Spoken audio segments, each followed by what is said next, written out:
St. Paul, The Fan.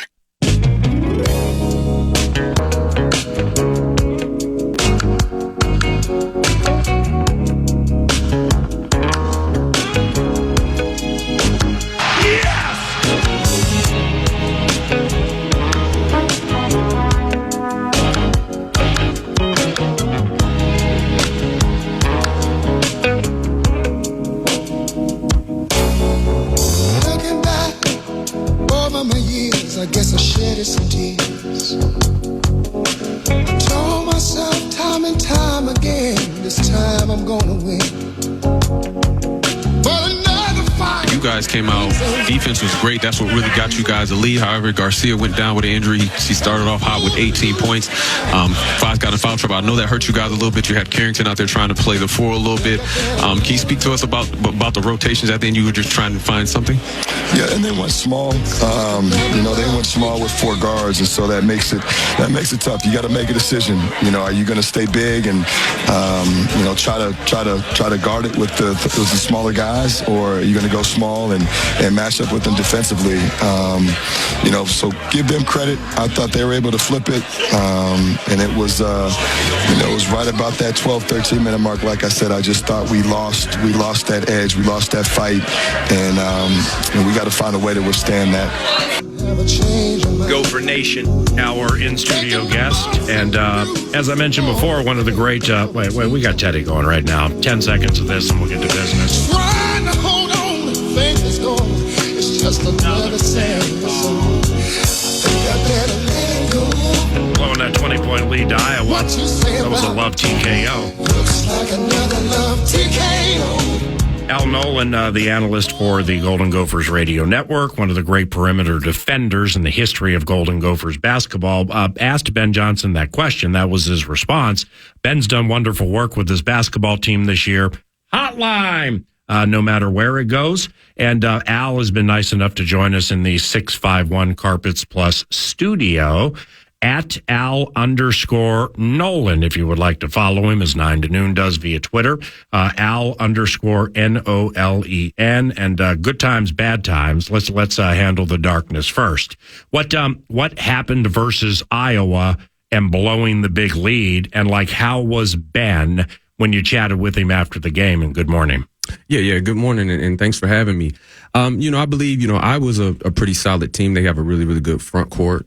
The Gophers got off to a great start. The guards were really clicking on all cylinders. Garcia was being extremely aggressive. However, Verl Payne got into some foul trouble early, so he had to sit down, and he brought in Parker Fox. And he was doing his best to guard the freshman, Owen Freeman, I believe his name is. He was doing his best to guard him, but it was a little bit tough for him, a little bit of tough assignment. And then he also got into foul trouble, and so in that second half, they didn't really have any post presence, and they didn't really have, any depth in that front court. So coach was trying to do a lot of things, throwing Ola Joseph out there, Carrington out there, and I would just went on a run, and they couldn't stop the bleeding for a second. I thought personally, as a guard, when that starts to happen, one of them has to try to figure out a way to, get downhill and get to that foul line to kind of try and slow momentum. I know coach tried to call a few timeouts and whatnot, but when a team starts to get momentum like that, and then, your leading scorer and preseason all Big Ten player Garcia goes down, that can also do a little bit to the team morale as well. And then you got, one of your also top players who's going to be a top player in the league. Verl Payne, he's not able to really get a feel for the game because he keep, getting in foul trouble. It made it a little bit tough. But however, no excuses always. You definitely want to come out with that win on the road. But it's a tough loss for the Gophers. They're 6-6 now, but they can bounce back and can continue to keep it going. When you played, do you, or even calling the game, can you feel this? Do you remember when that tidal wave is coming at you? And it's like, we can call timeouts, we can penetrate, try to get an and one, or just try to get to the line and shut this crowd up and slow things down. When that tidal wave is hitting you like that on the road, it's really, really difficult to get out of the way. Yeah, absolutely. And I could feel it coming, just sitting there so close to the action. And I've been in those situations where I've had those tidal waves come and sometimes they're unstoppable. And, I've you've been part of it on the good side. And I've been part of it on the good side as well. So, they did everything in their power to try and turn it over. However, just how the cookie crumbled that game. And that's one you don't want to let get away, because it's tough to win on the road. So to be up 20, however, it did happen, and they are 6-6. So they're sitting pretty good still. There's a lot of teams out there like, Wisconsin has just lost 4 in a row. They're 8-5 in the conference. So, there's still some opportunity out there, and they're just going to have to go down to Purdue and, have nothing to lose and be ready to try and slay the Goliath of the Big Ten. The Boilers, second ranked in the country. More on them momentarily. Good times, bad times, bad times, good times, good times. A cool story in the Star Tribune and StarTribune.com last week, written by Marcus Fuller, and Marcus does wonderful work. Shout out to Marcus. It's Al Nolen carries Clyde Turner's legacy of giving back to Minneapolis. That's in the Star Tribune, StarTribune.com. If you missed it and you want to read it. First, for those who don't know Clyde Turner, God rest his soul, or who Clyde Turner was. Who was he? Man, he was a great, wonderful man in the community, showed a lot of humility, a lot of integrity, was really about uplifting and giving back. And the first time I met him, I was a young kid going to his basketball camp at Farview in North Minneapolis. And my father sent me over there. He was always big on, like, you need to go to Clyde Turner camps. You need to go to Trent Tucker camps. And so he would send me all of these different camps. He knew of all these gentlemen and all their playing days and all the work they were doing. And so, I was fortunate enough to be able to go to his camp. And during that time, I didn't really know his history as a basketball player. I just knew who he was in the community and what he did for all the kids and the families in our neighborhood. And so then as I grew older, I started to learn more about his basketball career, which made him larger than life to me. And so it was like somebody I really wanted to, model myself after. You know how they say role models? He was a real model, that you can actually see and touch and talk to and whatnot. And so, I took my journey on down to the University of Minnesota. We always, were staying in contact. He was like one of my mentors and, talking through him through the process of playing ball there. And then once I graduated, I was reaching out to a bunch of different mentors of mine that were former Gophers, just trying to figure out that transition into, my post professional career, professional life. And so, I was fortunate to get a job in the school system, and, he came over and visited me and always, was pumping me up, was giving me leads on different places to go and different things to do. And so, he played a really, really intricate role in my life, and just very, very appreciative to learn what I learned from him, and just want to kind of continue to try and mimic what he was able to do. And I would imagine he did it with no agenda, which does personify humility and caring about others where before you necessarily care about yourself. And in closing on this from that story at the Star Tribune, you just laid out a couple, but I know there's more, and it's probably deeply rooted. And in what ways with Clyde Turner did he inspire you prior to his death in August of 2022? Like, quick twitch, what hit you now with who you are? Just giving back. It's not easy coming from my community to reach your dreams. And so if you have somebody that's done it and that's there and that's working with you, that's a huge inspiration. And so that's where he inspired me of just being a man that was committed to the community. Yeah. And bettering us. Beautifully said, Nordo. With the Gophers, going back to that game, though, after Garcia goes down, is there something now, it ends in a loss, and I played that quote with you asking him the question after the game because it was kind of telling, and you guys mentioned it. He said almost around the 12-minute mark or so, he could feel that he kept trying to push the pedal and it wasn't going anywhere. And this thing was descending quickly towards what was ultimately a loss. But when you see the stark contrast between when he goes down and the adjustments that are trying to be made defensively, what does Ben Johnson learn in that moment moving forward in terms of what he can do or deploy defensively if an unfortunate situation like that arises again?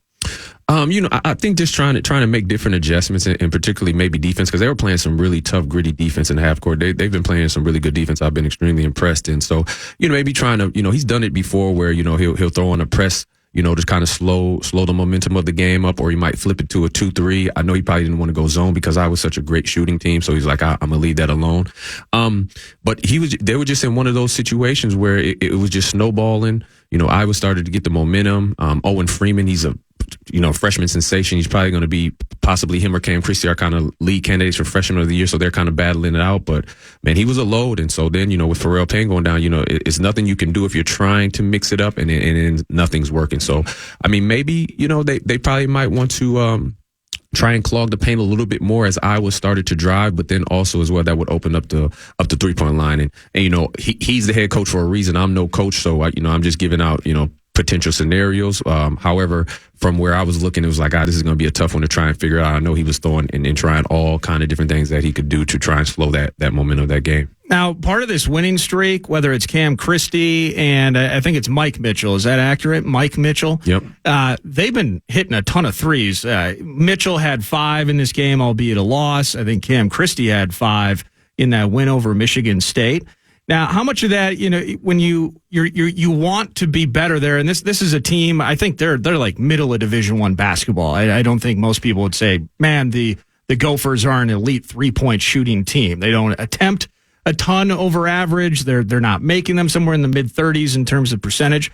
But how much can that help this team, maybe with Big Ten culture, a league full of big men and big bodies, if the Gophers can continue to find success and consistency from guys like Mitchell and Christie outside? Yeah, it's funny you say that. They're a pretty good 3-point shooting team, and they start off the year shooting really well. And I was one of those on the train of like, get it inside more, guys, throw it down low. And I believe as time has gone on, coaches told them the same thing. So it's kind of, made them a little bit more bashful shooting that 3. So it put a little seeds of doubt as guards to shoot the 3 because he's trying to, drive the ball, get it down to the basket. But after, kind of looking at it and them growing and kind of seeing what they have now mid-season, it's kind of like, man, the guards are what makes the team go. Obviously, Garcia is the leading scorer in all Big Ten for sure. I would say best player on their team.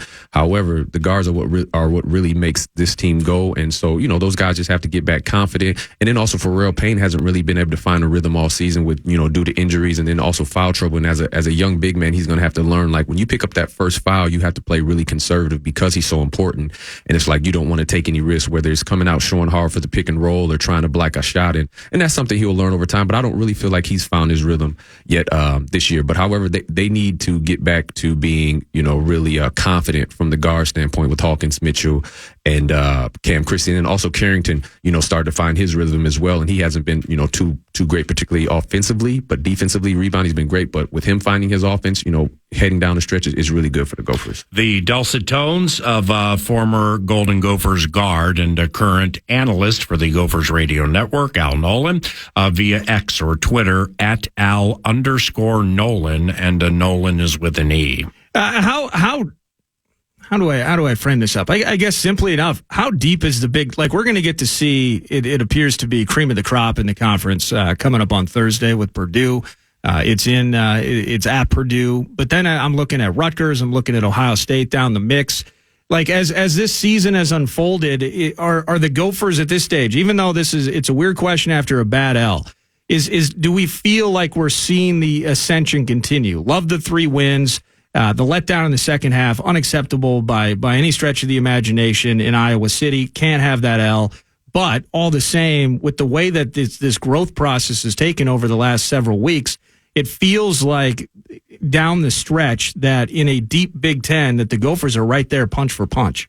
Yeah, absolutely. It's an unfortunate L, and everybody's going to say it's extremely bad because they were up by 20 points.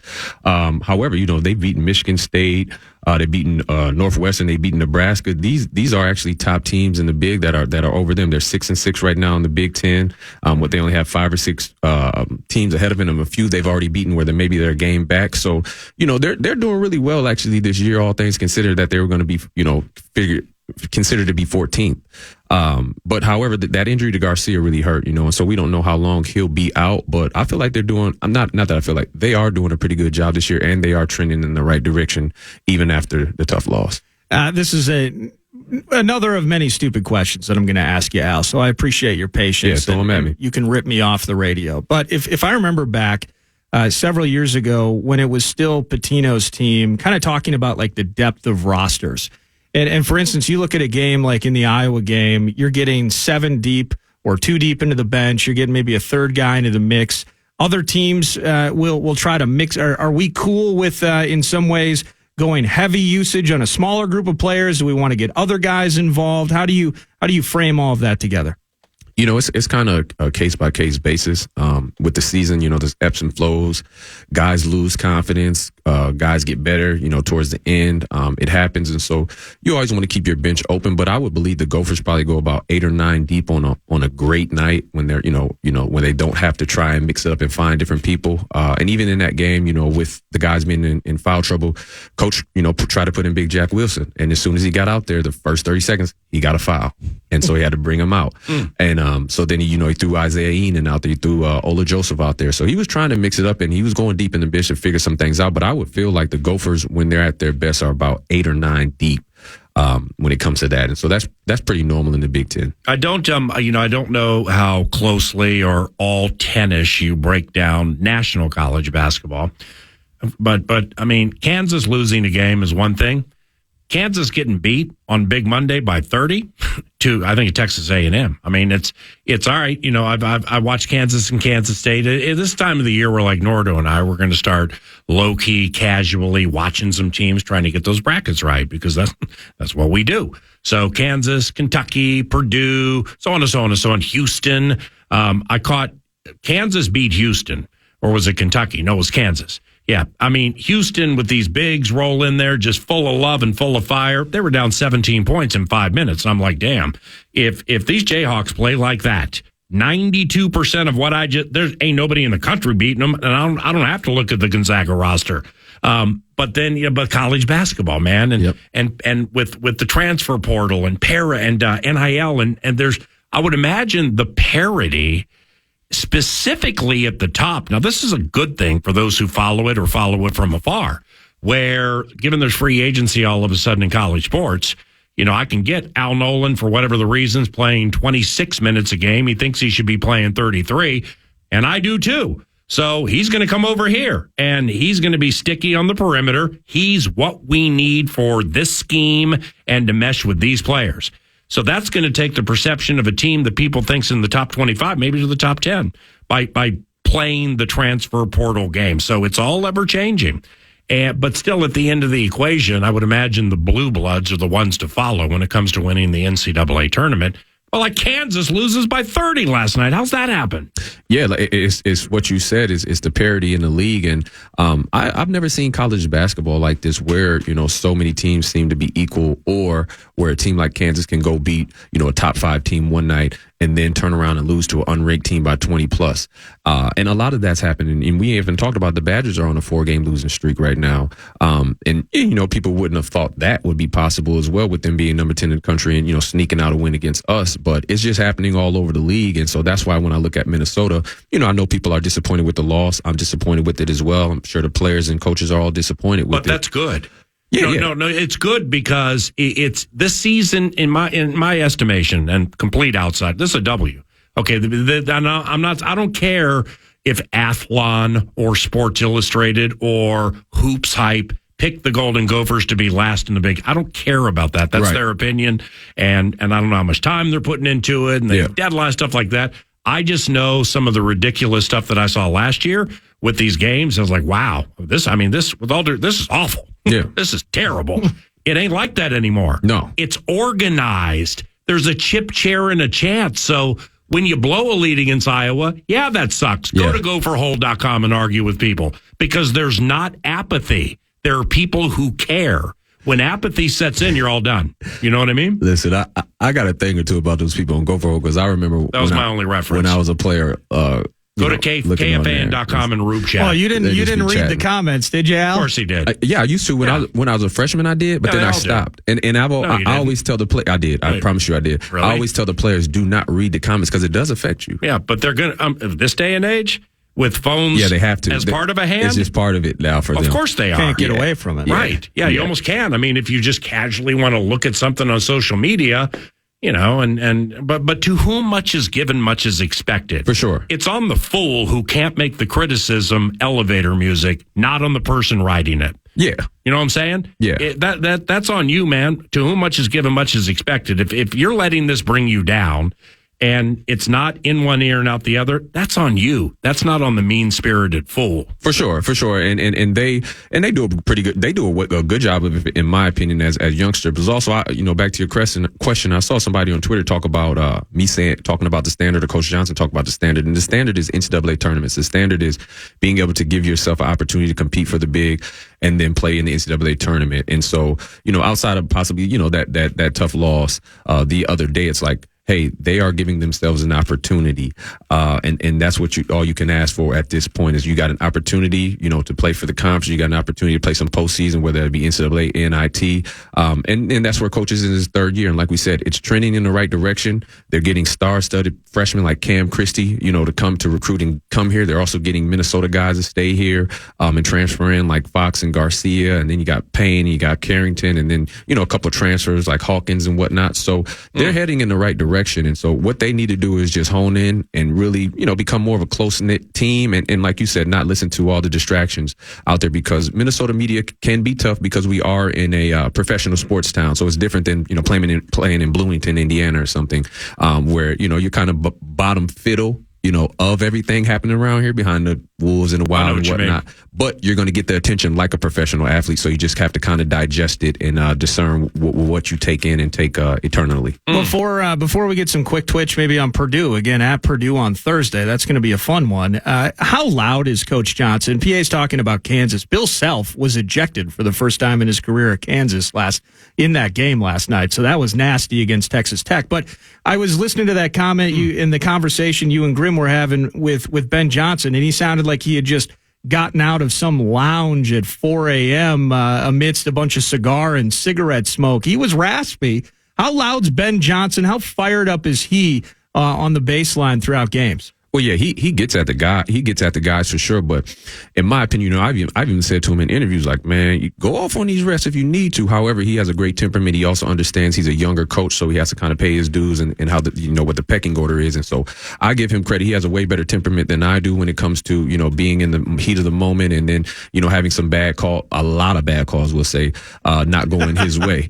So he's doing a great job, but he definitely gets at the guys. But also in this day and age with these youngsters, you can't really talk to them like that anymore. I've pulled him aside and said, hey, listen, if you pouting about what coach is whispering to you, imagine playing for Coach Tubby Smith. Like, he would have been screaming in your face at half court. What? But Tubby was like that? What? Yeah, okay. And I'm not saying it's a bad thing. He was just an old school military style coach. Yeah, he's great. He's a legend. Every time I saw Tubby, I would think Smokey Robinson, and I'd hear Quiet Storm in my head, and then I'm like, oh wait, he's our coach. I got to start watching the game. But anyway, yeah, but it would definitely be a different feel where everybody's walking around on eggshells around him. So you hear him coming down the hallway, you running, and so that's the type of presence he carries. So now with Coach being a player's coach and being a little bit younger, it's to the advantage of the guys to be able to, have that conversation. When I was scared to even, sit down and talk to Coach Smith. It was like, I'm going to have to go talk to an assistant and talk through, so it was a little bit different. But he definitely gets at the guys, but he has a great temperament with everything that he has to deal with. So he's doing a really good job. Well, I mean, it's, maybe the proverbial cream rises to the top at the end of the equation with, who's going to be in the Final Four and stuff, like looking at brackets. Okay, I'm going to take Kentucky over here, even though they got some underachieving terrorism to them season after season, specifically after losing to St. Peter in that first game. And then you got Kansas over here, and you got the Blue Blood over here, and hey, Houston's hot again, even though it no longer has Akeem Olajuwon at that time, and Larry Michaud and Clyde Drexler and guys like that. But hey, I don't know anything about them. Let's elevate them. But then you get to like Marquette. Okay, like Marquette's in the top 5. Marquette hasn't been fresh since Jimmy Butler or Dwayne Wade played there, or Al McGuire was the coach. So I don't know what's going into Marquette being a top 5 team, but Marquette's top 5, and that's like an out of the norm that I think in college basketball, more so than college football, you're going to start seeing. The Dayton Flyers jump up into the top 20. Well, maybe that's once every 10 years or whatever. But you'll start seeing University of Minnesota. Okay, that's a blue blood. It's in the Big Ten. But, I mean, when it comes to advancing, far in the tournament, I mean, it's days gone by right there. Mm-hmm. Maybe that could be a team with the transfer portal and the NIL, and then you mesh with the players. and you can put something together out of nowhere and jump way up, correct? Yeah, for sure. And it's like I said, it's a little bit different this year. I haven't seen it like this because even last year, Marquette played Michigan State in the second round, I believe, and Michigan State beat them to go to Sweet 16. So they were pretty good having Shaka Smart. Yeah. And now following into this year, Michigan State pretty much brought everybody back, was preseason number 4, and now they're barely above 500 in the Big Ten, fighting to get a spot in the NCAA tournament. And then, like you talked about, that same Marquette team is top 10, Okay. all world. So it's really weird how things are going right now. Even when I watch them, they talk about, all this new quad one and net ranking and all these different things. A little weird to me because, you look at a team like Michigan State and, they're 4 or they're, 7-6 in the Big Ten and, lost to us and just beat Illinois is one of their bigger wins. But, people are really like, hey, they're going to be in the tournament. I'm just like, I don't see it. And not to say they won't make the tournament. I'm just not understanding why they're head and shoulders above. So it's really weird, but right now it's just a lot of parity in the league, and even with Purdue, I don't see them making a long run in the tournament either because they don't have really a star-studded guard in my mind. They do have the Braden Smith guy, but they don't have a guy that's really, you need guards when you get to the tournament that really have juice. I mean, we could go forever on this. Like one of my very best friends from Tennessee, but a huge Kentucky Wildcats fan. I mean, he goes on the road to watch them. So I'll watch, and then John Ekstrom, part of media relations with the Minnesota Vikings, 20-year friend of mine. He's from Kansas, loves the Jayhawks, so I watch them, pulling for my guys. The Kentucky Wildcats, led by Calipari, I mean, transfer portal, NIL, recruit, whatever it is, they have some of the freshest, sweetest, most gifted players when I watch them. They do. Like, I'm watching this kid going, wow, I mean, if you think he's the next Tyler Hero, I mean, I can't remember the guy's name, but he's unbelievable. But then they take the worst L's out of nowhere. They're like, at one point, they were top 8. Now they're 22nd in the Associated Press top 25, 16-7 after losing by 4 to Gonzaga. And Gonzaga is not, if you think John Stockton and Chet Holmgren with Jalen Suggs are rolling in, that's not going to happen. But nevertheless, like the Kentucky Wildcats, and what's your thought on bringing in the most talented kids you can find? They're all young. They all might be there 1 or 2 or 3 years max. Putting them together and it's not working. Yeah, Calipari, he's dealing with a different animal because he's bringing in the 5-star guys that are looking to get the top NIL and looking to come in, be one and done and go. So they want to get their stats and whatnot. So trying to it's hard enough to pull a team together and get everybody that feels like they deserve enough playing time. But then when you're dealing with all kind of 5-stars that are coming in and out, one and done is really tough. And he's done a good job of kind of navigating that. But you starting to hear those whispers down there in Kentucky about him possibly being over the hill. But I don't think people understand the how difficult it is to try and bring all these young freshmen in and make a run in the NCAA and with 1 year of them trying to mesh. It's pretty hard. Hey, safe travels to West Lafayette. We'll be listening. That game's on KFAN right before the Wolves game against Portland. That's if you're a basketball guy like me /us, sweet Thursday night on KFAN. Yeah. I can't wait to hear you continue to improve because that's what you're doing. Thank you. And we'll be listening on Thursday, okay? Sounds good. Al Nolen at Al_NOLEN. Please follow him via Twitter, and you can chat with him there and opine and stuff like that. Hey, if anybody was up all night following the Timberwolves and the Wild, we have a montage for you around the corner that we will replay so we can rejoin the celebratory fashion that is the identity of 9 to noon. But first, we got this. The Fan, along with the Big Ten basketball tournament, want to give you a chance to put $1,000 in your hand with the National Cash Contest. Go to KFAN.com, enter the keyword Bills. You might win $1,000 with the keyword Bills. The Fan.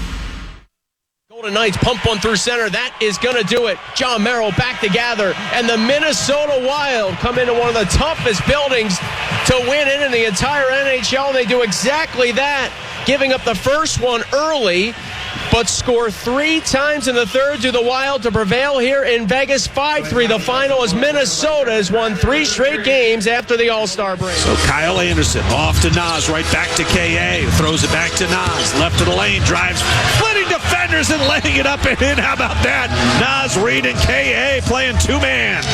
97-75. It's a 22-point lead with 9:08 left to play. Ty Lue and the Clippers, they look despondent. All night.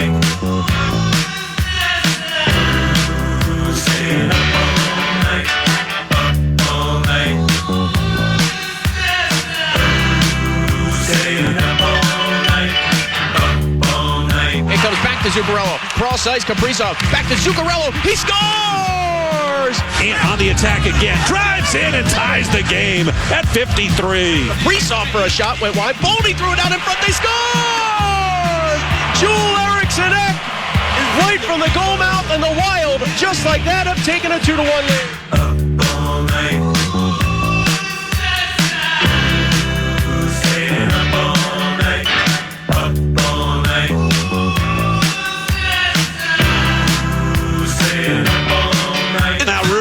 Inside, pivots on Kawhi, rises and hammers. How about that from Rudy? What an answer. Miromanov holds in. Look out, right circle. Marchessault shot. Glove save. Gustafsson flashing the leather and getting a whistle with 56.6 seconds to go.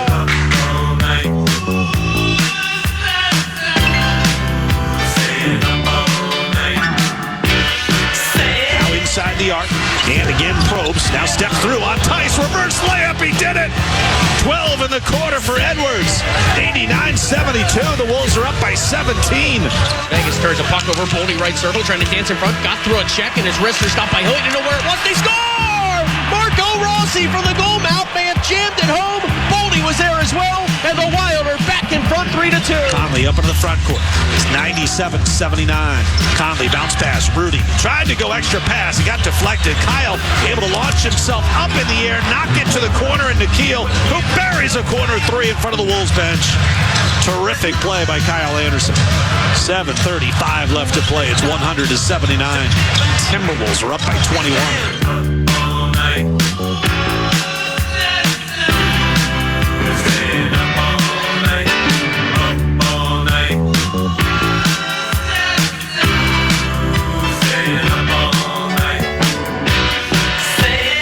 Right back to Hartman from the red line right side, skying one in.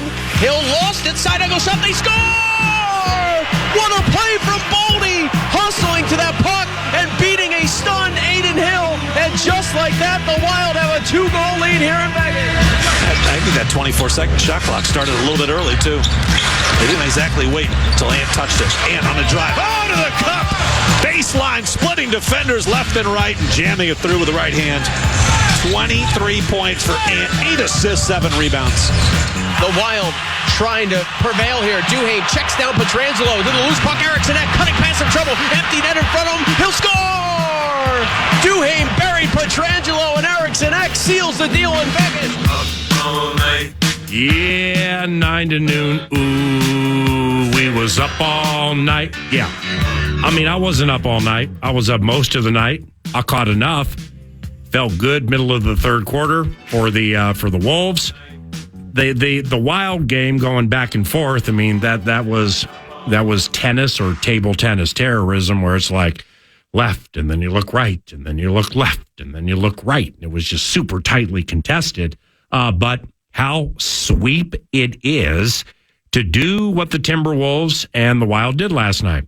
They went on the road. One team beat the defending champions in the Las Vegas Golden Knights, and the other team as like a 5-point underdog to the hottest team in the NBA, the LA Clippers. I mean, down 4 at half. What they did to the Clippers in the third quarter should be felonious in 48 states. I always love that one. It was a 40-19, and it was a whirlwind. Harden, Westbrook, Kawhi, they couldn't stop it. They just couldn't stop it. And sure, there were 40 points scored, but there also was the 19. And that's predicated off something that's been working on my last nerve with this team for about a month, is hearing the analytics and hearing these certain deep dive analytics of what's happening late in games. Okay, I respect it. I don't understand it. I respect it, but I watch it, man. And I've watched it for a long time. And I know what good defense looks like when you got to win a big game. It looks like Michael Cooper shutting down Dennis Johnson in the biggest moments of like the NBA champ. So what good defense looks like does not have to be a metric.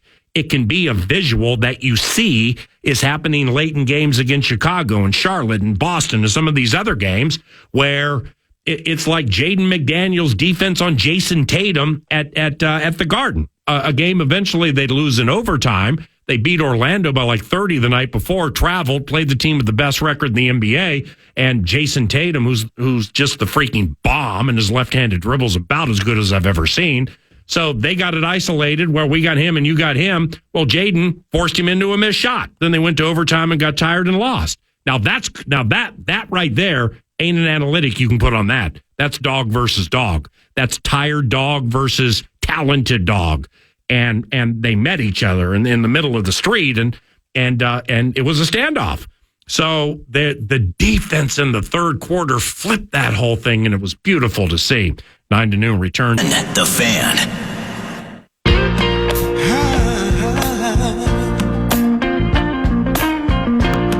Ain't nothing I can say. Wow. Nothing I can do.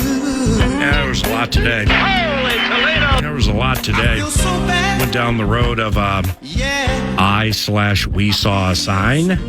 And the sign was from 9 to noon yesterday, which means we heard a sign, and it involved Dalton Reisner and, the status of the guards for the Minnesota Vikings. And in the forever and or never-ending world of the land of 10,000 offensive line needs, quite honestly, I didn't believe in middle February we'd be talking about the guard spot for the Vikings, but Reisner triggered it. Nordo heard a sign, got with me, we crafted it, and then that's how collaboration works. That's how teamwork works. But then we dropped in a KOC thing from a year and change ago about what he looks for in a quarterback, and accuracy and possessing a swivel. Those are his signs. When KOC's like, I saw a sign, if he wants a quarterback that's signed, sealed, and delivered, you better be accurate and you better have a swivel. Your head better be on a swivel, scanning the entire field. Well, that's exactly who Kirk Cousins is. If we're just looking at those two qualifications, one of the most accurate quarterbacks in the history of the NFL, and he scans the field. He's a playbook / system quarterback who is accurate and has a swivel and scans the field. But he's set to be 36, requiring a lot of money. And if you believe the general manager had part of his mission to get the team younger and figure out the salaries and everything, I'm not necessarily sure that meshes with the now and or future of the team. But there was another sign into which we will dive tomorrow, and it involves DraftKings, Michigan quarterback J.J. McCarthy, and the Minnesota Vikings. Ooh. And a massive amount of money that's rolling in on the Vikings being the team to select McCarthy at 11. Okay, it's betting, it's wagering. The pros don't put their money out there to lose. It's not wearing a lampshade and having 15 beers and just throwing away $1,000. That ain't the case. So there's something to that. That is a sign. But then also the same website has the Vikings minus 200 heavily favored to re-sign Cousins. Those are signs. Those are metaphorical breadcrumbs that we will be following beginning tomorrow at 9 o'clock. Thanks for listening. I'm Paul Allen. The Con and a wrap on the show. And thanks to Casey's for bringing the 9 to noon show wrap. Casey's Rewards, you sign up for that thing. When you stop into Casey's, you're getting deals on coffee. Maybe there's deals on fuel and other foods. And when you buy a large one-topping pizza, you get the second one half off. Sweet deals. Go to Casey. Today's rap has zero flow. Like Kyle Anderson before he was slow-mo. The Vikes O-line like stubbing your big toe. Questions with answers that we don't know. All in all, it was a fairly quick show. Like 3 in a row for John Hines' team, though. And Rudy was unstoppable last night down low. Monte Morris' debut with bench threes, minds blown. Brown grass too chilly to grow. Fans wondering when the howl will plateau. But when Ant gets hot, his hands glow. Getting up for big games appears status quo. So in a land where it rains with no snow, fist pumping with every win, like I'm doing Tybo. Alan Horton on the call tonight for the Wild. It's Joe. I'm tired of rhyming with the same words, 16 lines in a row. It's Paul Allen, 9 to noon on FM 100.3 The Fan. Podcast today's Paul Allen Show, or listen back to previous show and interviews by going to the iHeartRadio app or KFAN.com.